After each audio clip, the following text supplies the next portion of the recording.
everyone, it's Tina and welcome back to my channel where I ask you to picture what financial freedom looks like to you and we talk about ways to get there. If you're new, please hit that subscribe button. I would love for you to join my YouTube family so that I can grow this channel. And if you're coming back, thank you so much. I really appreciate it.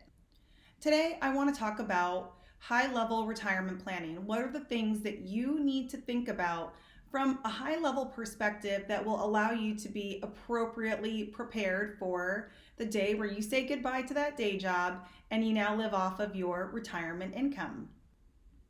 Number one, and the most important, is you need to know what it's going to cost you to live.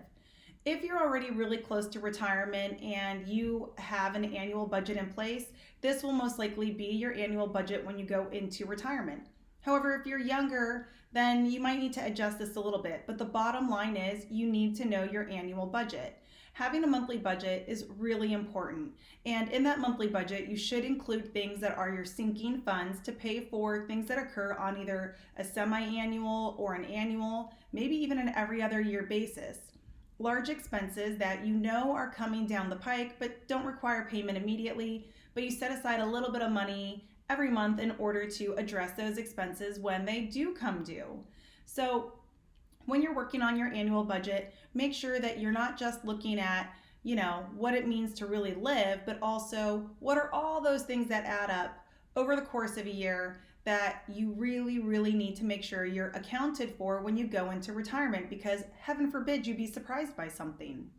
Okay, as you're working on that annual budget for retirement, if you are younger, make sure that you remove things that you know will not be part of those expenses. So step number 2 is to get rid of elements of that budget that won't pertain once you're actually in retirement. For myself, that will include things like we have line items for savings. I'm not going to need to save in retirement because I'm saving for retirement. So get rid of any extra savings that isn't going to be relevant. So I'm not talking about sinking fund savings here, but I'm talking about the actual money you're putting into investments to prepare for your future, because we're imagining now that we're in that future place. I also would remove any expenses for my children. Birthdays and gifts, obviously I'll include in because I still want to be generous once I'm in retirement. But in all honesty, I shouldn't be paying for their expenses or their clothing or anything like that once they're fully grown up and moved out of the house. So those are going to be examples of things that you can remove from your budget. Also, it would be my strong desire for each and every one of you that you walk into your retirement with no debt. So if you have a mortgage payment, a second mortgage payment, credit card payments, student loan payments, it should be your goal to make sure that all of that is cleaned up prior to going into retirement, so that when you're in retirement, you're really focused on giving, living, and then having adventures. So again, as you create that annual budget for the situation you're in now, I want you as step 2 to remove any of those elements that should be cleaned up once you're in retirement. Step 3 for your retirement planning is to make sure that you add in the expenses for those things that you don't currently do, but you absolutely want to do once you're in retirement. So for example, let's say that you haven't traveled a lot now, you really are excited about traveling a lot more in your retirement. Make sure you add that in. Consider things like airfare, cost of a hotel stay. If you're going to do things like cruises, you need to know what those costs are. You need to understand how much it costs to fly to where the cruise departs from. You need to understand how much the excursions cost. Let's say you do want to begin a new hobby in your retirement or expand upon a current hobby while you're in retirement. There will be fees or costs associated to that. Make sure you account for those. Speaking of fees, perhaps you want to join a club. Make sure that you include any of the annual fees that might be associated to clubs in your budget as well. You want to have fun in your retirement, and sometimes having fun does cost money. So just make sure you know what those numbers are and work them in. Create a multiplier for taxes. Listen, retirement income is still income, and you have to pay income tax on it. One of the biggest mistakes that I've seen when I'm talking to people who are prepared to give their retirement notice is they think about how much money they're going to receive from their retirement account distributions, but they don't think about how much then they have to pay out back to Uncle Sam. Unless your retirement accounts are strictly Roth IRAs, you will have to pay a little bit of money to Uncle Sam. So if you are in a traditional retirement account or in a 401k account or a 403b account, that is pre-tax dollars, and a portion of the income that you receive from that should be held for taxes. If you have income coming in through other means, make sure that you are recognizing that a portion of that must be held for taxes as well. So if you are anticipating that your cost of living is going to be about $100,000 annually, make sure that you add on $25,000 to that. So you need to know, or you need to have coming into you $125,000 every year in order to sustain a $100,000 lifestyle. If you are expecting to live off of $80,000 a year, make sure that your retirement income adds up to $100,000 so that you have that percentage of money that will go back to Uncle Sam when tax time comes due. If you're at all curious about how much your taxes will be in retirement time, please speak to an accountant, somebody who's really familiar with the tax laws for your area, so that you are familiar with what federal tax brackets are as well as state tax brackets. There's a lot of content out on the internet for this, and it does change every year, so just understand that you'll require some of that flexibility. All right, so step 4 that I want to talk about is making sure that you understand what your income streams are. Most people think that the only income stream that they'll have is whatever they've saved for retirement themselves, and then also their Social Security. I will be honest with you, I am 40 years old now. I am not going to rely on Social Security. I'm not confident that the program will even still be around when it's my turn to retire, because I've still got 25 working years left in me, and it's a struggling program to say the least. So for me in particular, I am looking at it like I have my 401k, I have my investment accounts, I have rental properties, and I'm hoping that in time I'll have some businesses that will maybe be able to run without my specific involvement in them. So I could be an owner of a business taking money from it and not necessarily have to run that business. Also in retirement, I plan to have some side hustle hobbies. I mean, I love coaching people. Perhaps that's something I can do for income even in my retirement. The bottom line is you need to know where your money is coming from, and you need to understand whether or not you're willing to involve your own time into managing that money or earning that money as a smaller income while you're in retirement. And my number one point to tell people is if you're planning on living only with investments, use the 4% rule. The 4% rule has been shown to be reliable over, I want to say, like the last 50 years or more. You can do a little bit of research on this. I'll link a few articles below for your reference in the description box. But the bottom line is this. If you know that you need, say, $50,000 to live on in your retirement for your annual expenses, multiply that by 25.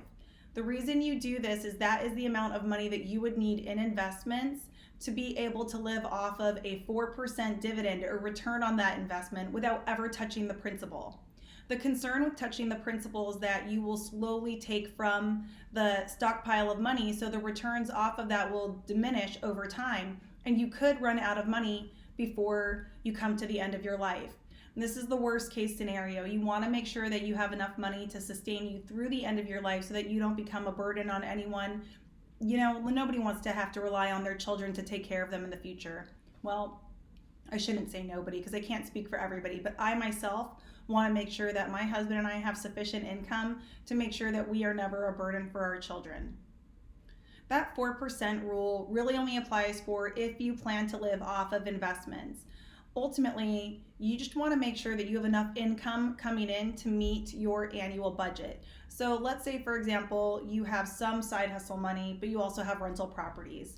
I've done the math myself. In order to sustain the lifestyle that I have today when I go into retirement, if I focus only on rental properties that have comparable monthly rents due to what I have with my duplex today, I would need 14 rental properties. So if you can build that while you're still working, absolutely pursue that. I mean, if you want all of your income in your retirement to come from an apartment building, do it. Just make sure you're doing the math so you know what you need in order to sustain your lifestyle or the dream lifestyle that you want to have while you're in retirement. In one of the coaching sessions that I had recently, a gentleman came to me and explained that he was really worried about, I have these investments, but what if we have another recession? And the truth is, recessions do happen approximately every 10 to 15 years. As a matter of fact, we're due for a recession right now. So if you're close to retirement right now, please know that you should be planning for a recession. The recessions typically last anywhere from 11 to 18 months, but they can go beyond that, obviously. The Great Recession of 2008, 2009, if you go by statistics and what the analysts say, lasted 18 months. Now, the implications of that recession obviously lasted much longer. So there were people who were harmed by that recession, and it took them a very long time to recover. 3, 4, 5, 6 years. Heck, there might even still be some people recovering from that recession. But the market itself recovered in 18 months. This means that in a year and a half, the market was recovered. So if you were planning to retire and your investments took a massive hit when we were in that bear market, and everything went down in value, you would have been in pretty bad shape if you had to live off of only 4% returns on that, because nothing was really given returns. So the way you sort of protect yourself from that situation is you have an emergency fund. While people are working, it's often said have 3 to 6 months of savings in an emergency fund, so that if you lose your job, you have 3 months of savings to go find another job. What I would say is if you're in retirement and you're not going to be looking for a new job, you should have an emergency fund that has a duration of at least 18 months, but preferably up to 2 years. That way, if the market dips and your investments are not giving you back the return that you need to live off of, you live off of your emergency fund for that period of time until the market recovers, and then you go back to living off of your investment returns. In other words, you don't have to meddle with your principal balances at all. You don't have to borrow or take from them during a recession. You strictly live off of your emergency fund. And then once the recession ends and the market recovers and you can start drawing those distributions that are equivalent to 4% of the principal return, you can then rebuild that emergency fund and prepare for the next recession, knowing that it will likely happen in a decade. All right, you guys. In closing, I really just want to say that this is not hard to do. It's intimidating when you don't have a lot of familiarity with these topics, but the bottom line is this: it's really simple, but it takes discipline. The hard part is taking the time to do the math, to establish the plan, and then the hardest part is having the discipline during your working time or working part of your life to say no to the things that could be instantaneously gratifying and say yes to a future dream. It's imperative that you understand that discipline during your 20s, 30s, 40s, and 50s will make it possible for you to have the retirement of your dreams in your 60s, 70s, and 80s. I recently lost my Oma. She passed away this last December, and it's sad. It's really sad. But I also have to acknowledge that she had a really long life. She lived to 89, and I want to live that long too. I want to be around to see my kids' kids, which is what my Oma had. And what an amazing gift from God to have such a long life. And I want that for myself, and I want to do it in a way where I have the money to sustain myself throughout that entire period of time, so that I can comfortably and generously give my time to my kids, to their kids, and then hopefully to their kids as well.